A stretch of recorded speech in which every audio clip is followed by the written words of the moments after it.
Sorry about that. That was my girlfriend coming into the room and now watching me and telling me that I'm silly. But this is not something she understands, so I just ignore her because she's so special. So anyway, this is Mutalisk swinging in, kind of taking out his economy, really slowing down his production, and the Marines quickly running them off as they stim in the medevac, able to heal them up, though the energy being used on that is questionable. Now quickly taking out, it looks like he's going for the third base again, really stopping his macro from doing anything. Marines quickly swinging in, stimming up, trying to run off those Mutalisks, so the Mutalisk number is so high. And if we look at the production tab, another Mutalisk swinging in to join them. Hive Tech on the way with another hatchery, so grabbing, like I said, his fifth base, keeping that economy up, really keeping control of the map. Creep spread is excellent, allowing that quick movement for his Zerglings and Banelings that are now sitting very comfortably in the middle of the creep. 5 more Mutalisks drowning this flock, swing around, keeping that map control under his command, really dictating the way this game is going to go. And this must really frustrate dSeleCT here because he's just not able to get a solid foothold on a third base, while EGidra is now currently on his fifth, and I wouldn't be surprised if he grabbed his sixth soon, since his economy is going to quickly allow it. His minerals really skyrocketing to the 2000s, as Dignitas selects are now only in thousands. Those Marines really moving up, trying to really run off those Mulas. Nothing. He's just not able to get a stable foothold. If he was able to get a stable foothold, it might be a different story. But those Sentry Tower, though allowing him to see where those Mulas are flying around in a certain area, are really not going to help too much at this stage of the game when EGidra just has such a solid lead. If we look at the food, it's a maxed army essentially versus 179, which is close to max but not enough. Taking that armory as well really slowed down that Thor production, so those Thors not as effective as he'd like them to be, especially since he lost his armory, stopping at only those 2 Thors. Really feeling like he needs to move out now and do some sort of damage. Those Infestors are going to stall by dropping down another... Lost my train of thought there. Fungal growth is what I was going for. So stopping his army with the fungal growth, forcing the medevacs to spend their energy on healing way before they even get anywhere effective. Though the Thors, may be able to keep these Mutalisks at bay. These Zerglings and these Banelings are quickly running and trying to surround and explode all over and just try to kill off the rest of the army. Is he going to be able to take down that Thor? Yes, the Thor is going to go down. Those Marines are quickly going to melt away, and those siege tanks are just going to be nothing at this point, while those Mutalisks are going to just clean up the rest. Those Marines just fighting for the rest of their life, shaking those guns, shooting what they can, but really they're just going to drop to the speed of the Zerglings. The Banelings quickly cleaning them up, and now the Zerglings going to finish off that siege tank. Maybe, or not. Nope, there it goes. Banelings exploding onto it, and the Zerglings quickly cleaning that up, allowing that creep to continue to spread towards his base, really putting him back. If we look at the food differential, it's 183, quickly maxing out again to 124, 24, 123, going up and down as he loses a few more units to the straggling attackers. Though the Sensor Tower is allowing him to have that stable footing on that third base, that 5-base EGidra, or 5-base Zerg in general, is just so dangerous to go across.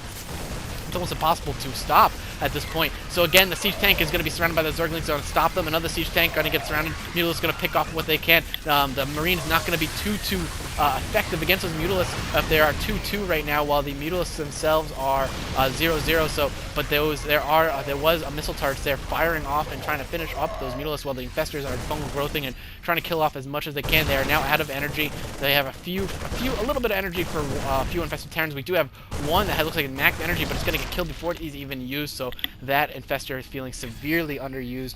My girlfriend is giving me the weirdest look right now. She doesn't understand exactly what I'm doing. That's fine, and she's telling me to shut up, but I am having fun, and she probably thinks I'm really stupid now, but that's fine. I love her anyway, so she says, shut up, don't mention me, but it's too late. She has been mentioned, but I won't give you her name. We'll just call her my girlfriend for now. Maybe one day she'll come on these casts, though I highly doubt it. And then we have Broodlords on the field, which are really going to piss off dSeleCT. So moving on out now, the creep spread is doing very good. He's probably going to get past these hedges here, allowing the creep tumors to spread, though I'm surprised he hasn't moved this creep tumor up a little bit further. Speedlings and Banelings on the creep is just so impossible to stop, especially when he just decides to bring his siege tanks into EGidra's territory. So now he's going to move on in. He's going to force dSeleCT to build Vikings here. The Broodlords are really going to start doing a ton of damage. The Mutalisk is probably going to keep back to deal with those Vikings when they're in production. And it looks like he's going to be creeping up this area, so he doesn't grab that fourth. Smart move by EGidra. If he decides to grab a fourth, which I wouldn't be surprised to see sometime in the future, knowing he's so far behind, if he grabs that fourth, that creep is really going to delay him. And if we take a look here, he is looking like the scout, seeing that there's going to be creep, moving this SCV up here, looks, but not going to be able to do much, and those Zerglings going to start taking out a ton, and really just distracting him as he moves in a huge amount of Zerglings and Banelings and Broodlords and Mutalisks to just do a ton of damage. They're the Vikings I was talking about, but the Mutalisks are going to be able to take care of that. One of the Broodlords going down, though, so I'm really not microwing them as well as he should or could, since Broodlords are so expensive and actually take quite a while to build, since you need to build Corruptors before anything at all. He has 4 more Corruptors in the way, so don't be surprised to see any more Broodlords hitting the field. His economy is just exploding right now. If you look at dSeleCT's economy, it's so low. He doesn't have the money to really put out the amount of units he needs to deal with this right now, which is why I think he's trying to get that fourth up. But with that creep there,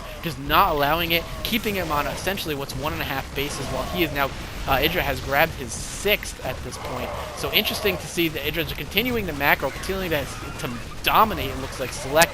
It's just he really has control of this game and how it's going to go.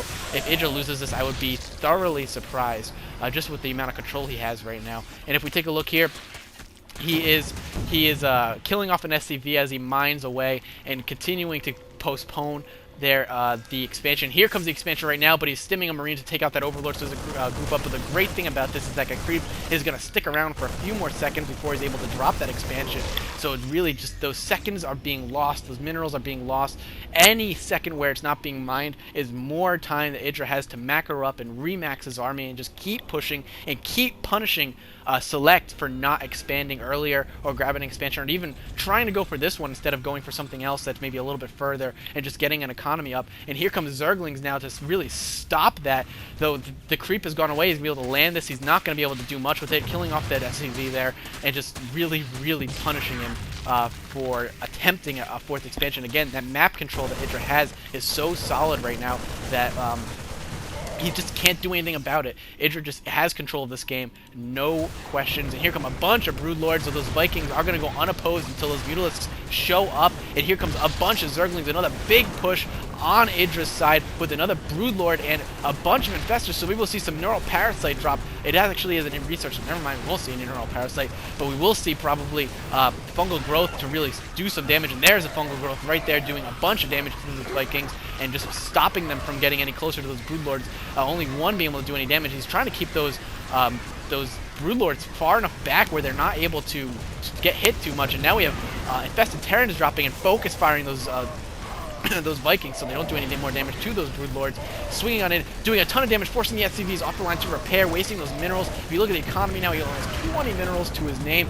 Really hurting. And if EGidra knew this, he would just move in right now and just finish this game off. The food differential is still gigantic. The fourth is up, but it's hurting. We do have a little drop over here, it looks like, but this is 4 spine crawlers, so he'll be able to take out this extractor, and that's about it looks like. So EGidra moving back in again with these Broodlords, and here come the Infestors to drop a bunch more Infested Terrans and 2 Fungal Growth, those Marines, and there go more Infested Terrans, so they're probably going to start focus firing down the Thor. No, they're going for the Marines as they stim, so they're already weak, and the Medivacs weren't there to back them up.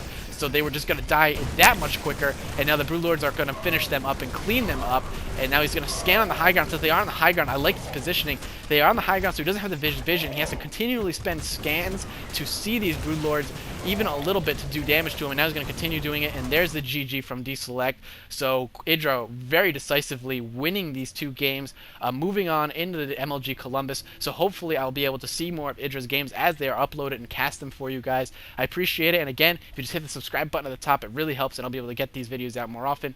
I will see you guys next cast.